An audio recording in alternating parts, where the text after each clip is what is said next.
My name is Robert Stockwell, and this is my Chem 268 Lab CNMR and HNMR introductory video. So first, what is it? Nuclear magnetic resonance, or NMR, spectroscopy is an analytical chemistry technique that's used to determine the inaccurate structure of a substance or the purity of a substance with a known compound in it.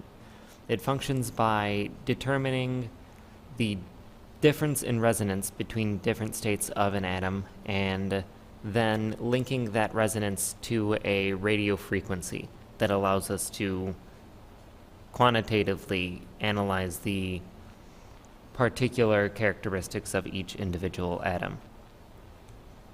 So things to consider when viewing NMR is, one, the symmetry of a molecule is going to drastically affect the number of groups that are present in a compound. Electronegative atoms, such as oxygen, nitrogen, fluorine, and chloride, are by principle, electronegative. And they'll be pulling electrons away from any other molecule or any other atom that they're bonded with. This is particularly important when we look at deshielding, or when electron density is moved away from a nucleus. Deshielding is caused by electronegative ions and results in downshifting. Downshifting is when things resonate at a higher frequency when deshielded, and this causes them to move left on our NMR table, and we'll see how this functions in a minute. And last, integration, or the number of peaks and protons represented in each individual graph. So we have our chemical from last time, P-aniline, and we have its HNMR chart. So, as you can see here, we have we start by breaking it up into several groups. So we look at the molecule and view distinct characteristics about each part of the molecule, such as, or specifically, the protons involved. We view the first group of hydrogens. All have the same characteristics because they are all bonded to the same atom, and that atom is all bonded to the same atom, so there's no particular difference between any of these hydrogens. Our second group is these two hydrogens, because what makes them different from the other two hydrogens around the aromatic ring is because they are close to this carbon, and this carbon is bonded to this oxygen, which will pull this side further towards that oxygen, or it'll pull electron density, and that'll slightly change these hydrogen, or the proton electron density around them. However, because they are symmetrical, we have this line of symmetry across a benzene ring. These two are identical, and that goes the same for the two on the other side, or our third group, or third peak. And since they're pulled slightly differently by the nitrogen, they have a slightly different makeup. And last group are the two hydrogens that are bonded to the nitrogen, which will have a different one from all the rest of them. Now we can look at our NMR table. And it might be kind of curious how we get these different peaks, or how we know which one is which. And we can check this by looking at these different peaks. We are able to link them to these particular groups to verify that they are in fact there. So we have our first group that appears, and that is this peak, which is our lowest resonance one, or our lowest frequency one, and this one is this carbon peak, this first peak. Then we have our second peak, which is likely our nitrogen, and then our last jumble of peaks, which ends up being, you can kind of see two peaks in there, which ends up being our aromatic.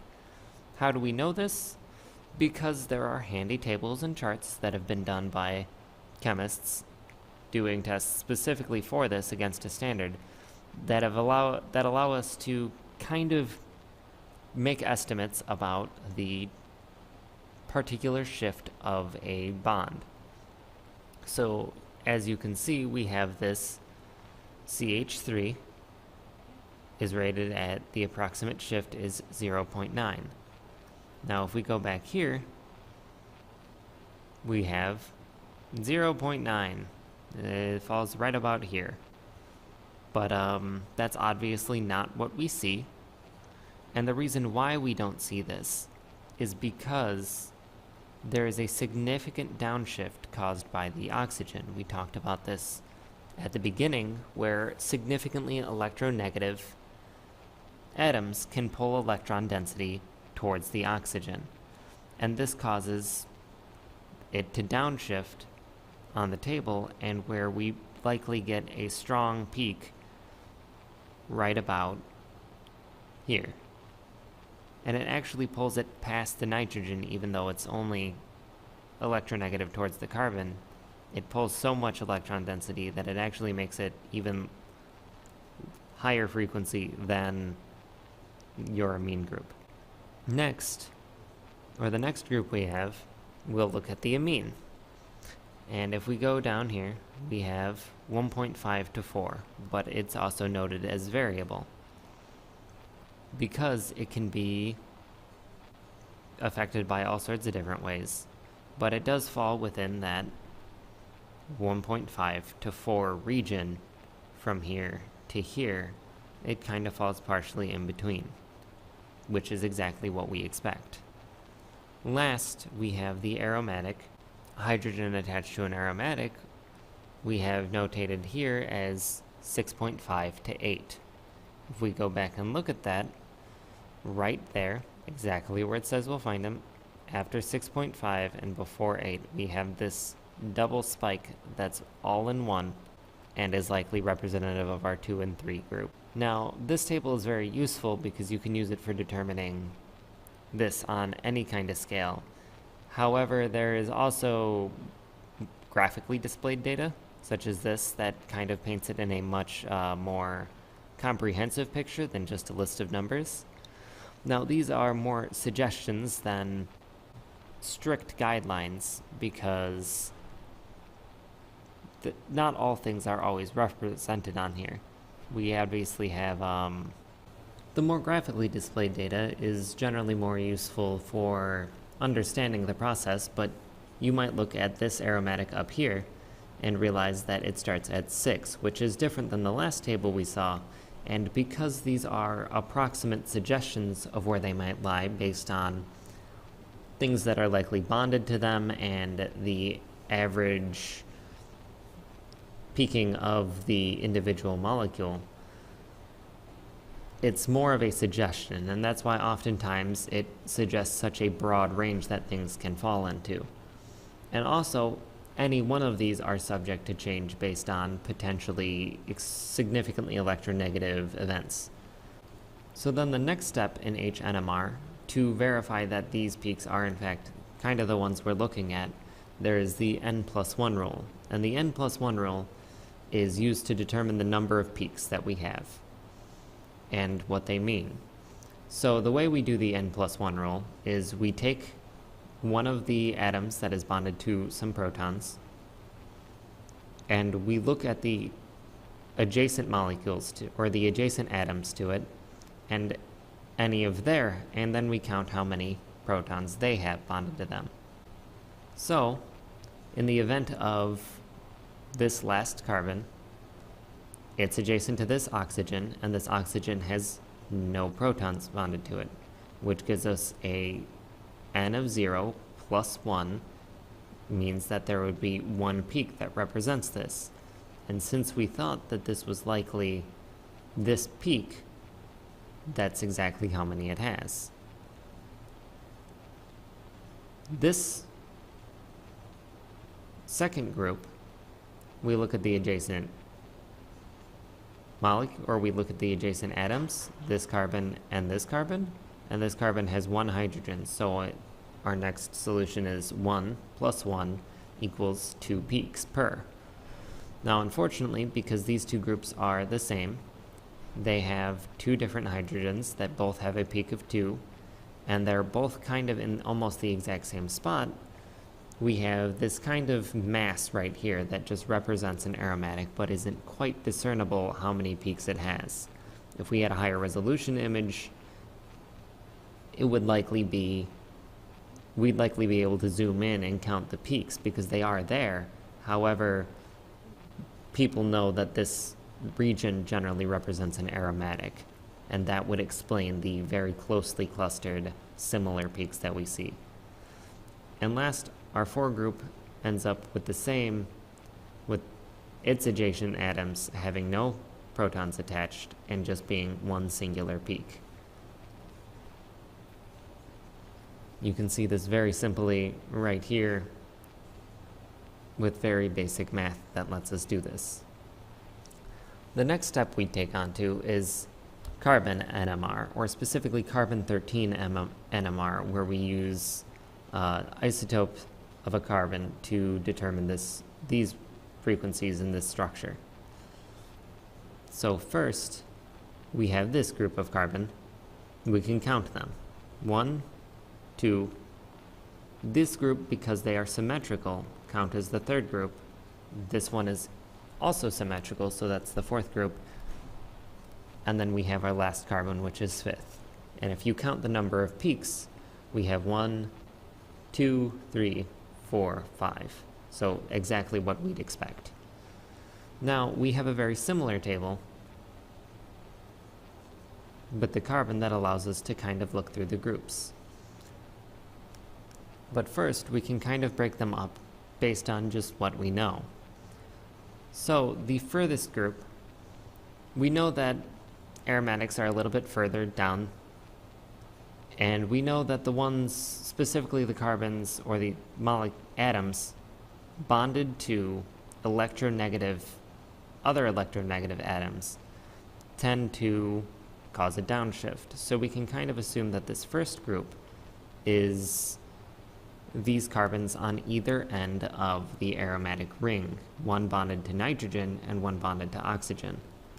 We have this very tall peak that is so much stronger because of its relative presence in the molecule. Since either of these peaks have 2 carbon, they likely represent the 2 symmetrical groups in our aromatic ring. And then last, very far up, we have the very last carbon that's simply a methyl group. Now, we have a table that tells us exactly these, or exactly the figures, same as the last one, as well as a graphical display of such. Now, when we're looking at it, we can when looking at our CNMR table, we are able to kind of investigate to make sure that these are in fact the correct peaks. So we look at our first one is a methyl group, starting from downfield and going up. And if we look on here, we have a 1 alkyl group, which is exactly what we're looking for, within between 10 and 40. So it has a pretty large range. However, it does fall just a little above 40, and that's likely due to the oxygen that's bonded next to it that we've talked about. As it pulls the hydrogen or the proton NMR peaks down, it also pulls carbon down. So next, we can look at the 2 peaks, the 2 very tall peaks that are likely part of our aromatic. They fall within 100 and 150, right where we'd expect them, and their relative strength represents that they are likely the particular peaks that represent multiple carbon.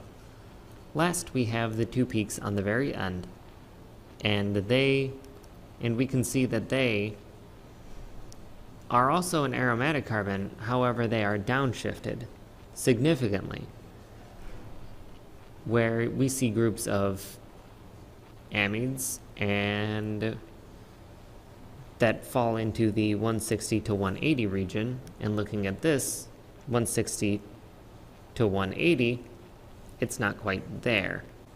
Now we look at this carbon, this very last group that represents the two carbons on either end of the aromatic ring that are pulled even further down by the oxygen and the nitrogen, two very electronegative atoms. Now, because the oxygen is more electronegative, it's likely going to pull the peak down more. So I would guess that it would be this one, and we can use the table to verify this. If we go back to that first table, we can see that carbon bonded to oxygen represents, say, about 50 to an 80 chemical shift, and an aromatic at 110. So adding those kind of together, we don't quite get what we'd want, but it is close to 160 where we'd expect to see it. And then the nitrogen that we see represented is slightly less of a shift than the oxygen. So carbon bonded to nitrogen represents a 40 to 60 downshift, where we see this one being maybe about 10 below the other peak is exactly what we'd expect. So this peak is from the carbon bonded to the nitrogen, and this one is from the carbon bonded to the oxygen. And through that, we are able to verify that if we are uncertain, our structure is correct, or by the unobstructed peaks and how we see this, we don't see anything else that's represented here, that it's most likely a pure substance. And what we determined from IR and mass spec, we know that that was likely the structure, and now we know for sure.